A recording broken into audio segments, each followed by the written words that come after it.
चला मराठी शिकूया या माझ्या यूट्यूब चॅनलच्या माध्यमातून आज आपण युनिट टेस्टचा पेपर पाहत आहात। इयत्ता 8वी विषय मराठी। पहा, युनिट टेस्ट फर्स्टला 20 मार्काचा पेपर असतो आणि हा पेपर आपण पाहणार आहोत। हा पहिला पॅरेग्राफ आहे। तर हा पॅरेग्राफ निसर्गावर आधारित पडलेला आहे। तर इथे काही प्रश्न आहेत। हा सुरुवातीला पॅरेग्राफ तुम्हाला वाचायचा आहे, त्यानंतर ही प्रश्न उत्तरे सोडवायची आहेत। तर ही प्रश्न उत्तरे आपण इथेच उत्तरे कशी शोधायची हे मी आज या व्हिडिओच्या माध्यमातून दाखवणार आहे। तर हे व्हिडिओ शेवटपर्यंत बघा, स्किप करू नका, आपल्या मित्रांना शेअर करा। पाहूया पहिला प्रश्न काय सांगितला आहे। खालील वेब पूर्ण करा, म्हणजेच खालील आकृती पूर्ण करा। लेखकाचे खेडं कसं होतं? लेखकाचं खेडं कसं होतं? तर हा पॅरेग्राफ वाचल्यानंतर तुम्हाला लक्षात येईल की लेखकाचं खेडं हे अतिशय निसर्गरम्य होतं। पहा, हे बघा, अतिशय निसर्गरम्य आणि सुसंस्कृत। तर ही दोन उत्तरे तुम्हाला इथे लिहायची आहेत, निसर्गरम्य आणि सुसंस्कृत। पहा, इथे उत्तर मी टिक करून दिलेलं आहे। सर्व उत्तरं पॅरेग्राफमध्येच मिळतील। लेखकाच्या खेड्याचे सौंदर्य वाढवणारे घटक कोणते? पाहूया कोणते 4 घटक आहेत इथे दाखवलेले आहेत। तर इथे आहेत घनदाट जंगल, दुथडी भरून वाहणारी नदी, निळे डोंगर आणि हिरवी रानं।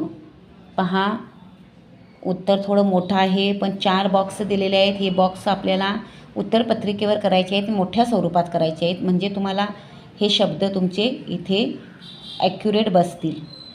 तर ही आहे 2 नंबरचं उत्तर आहे। पुढे पाहूया प्रश्न दुसरा। पुढील प्रश्नांची उत्तरे लिहा। आपल्याला नाना कला कोण शिकवतो? पहा, आपल्याला नाना कला कोण शिकवतो? तर पहा, इथंच उत्तर आहे, निसर्गच आपल्याला नाना कला शिकवतो। हे बघा, मी अंडरलाईन करून देत आहे उत्तरं। तर पहा, उत्तरे कशी शोधायची आहेत।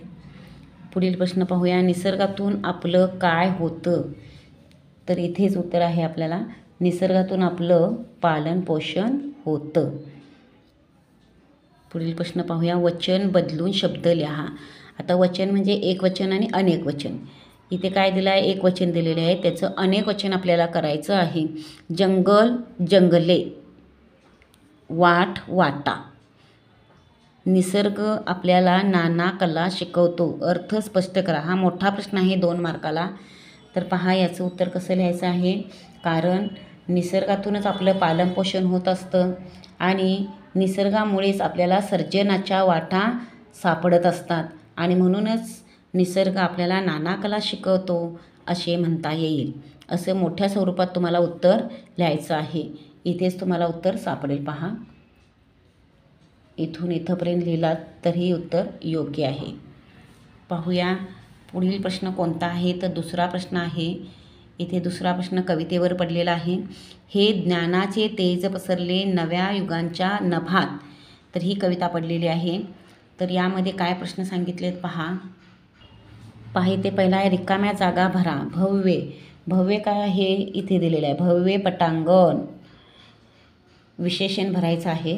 अमूल्य, अमूल्य काय दिसते इथे? कुठे उत्तर दिसते? तुम्हाला इथेच शोधायचं आहे सर्वांना। अमूल्य शिकवण, अमूल्य शिकवण। बाग, बाग कशी आहे पहा। बाग कुठे शब्द दिसत असेल तुम्हाला तर इथे आहे, बाग मनोहर। आणि आपुलकीचा काय आहे? तर आपुलकीचा सुवास। पहा, इथे अंडरलाईन केलेली ही सर्व उत्तरे तुम्हाला इथे लिहायची आहेत आणि हा पेपर शक्यतो पुरवणी पेपरावर लिहायचा आहे। प्रश्न क्रमांक 2 मधीलच प्रश्न आहे हा। कवीने वर्णिलेली प्रतिभेची प्रभात कोठे होणार आहे? पाहूया याचं उत्तर कवितेमध्ये कोठे आहे।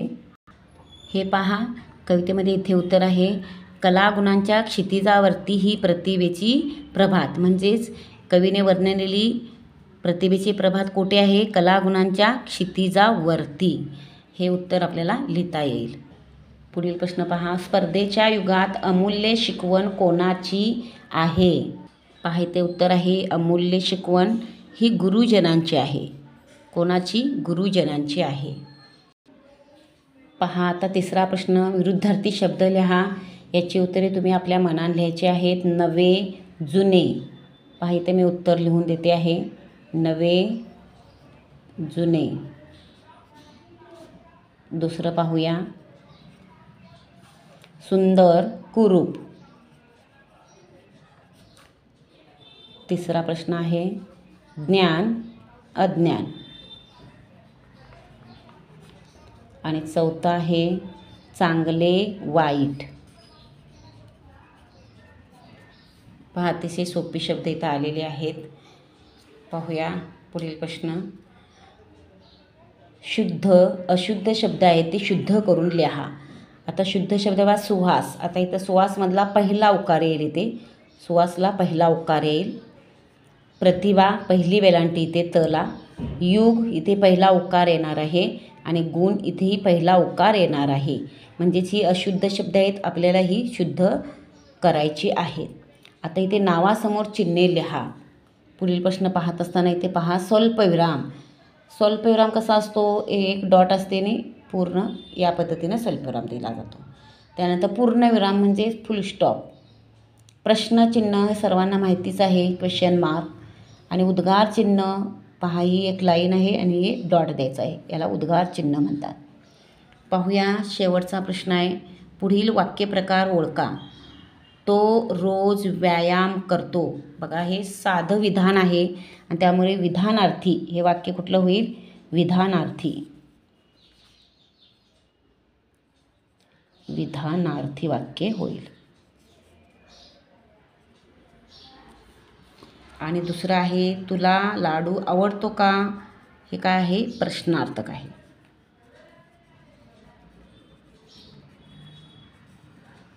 प्रश्नार्थक. तर अशा पद्धतीने हा छोटासा 20 मार्काचा पेपर आपण इथे आज चर्चा करून सोडवलेला आहे. हा युनिट टेस्टचा पेपर सोपा वाटला की नाही आपल्या कमेंटद्वारे जरूर कळवा. आणि इतर विषयांचे हे पेपर सोडवून हवे असतील तर कमेंटमध्ये जरूर सांगा कोणत्या विषयाचा पेपर तुम्हाला सोडवून हवा आहे. असे सर्व व्हिडिओ पाहत राहा, आपल्या मित्रांना शेअर करा आणि अजूनही चॅनेलला सबस्क्राईब केलं नसेल तर सबस्क्राईब अवश्य करा. व्हिडिओ पाहिलात, धन्यवाद.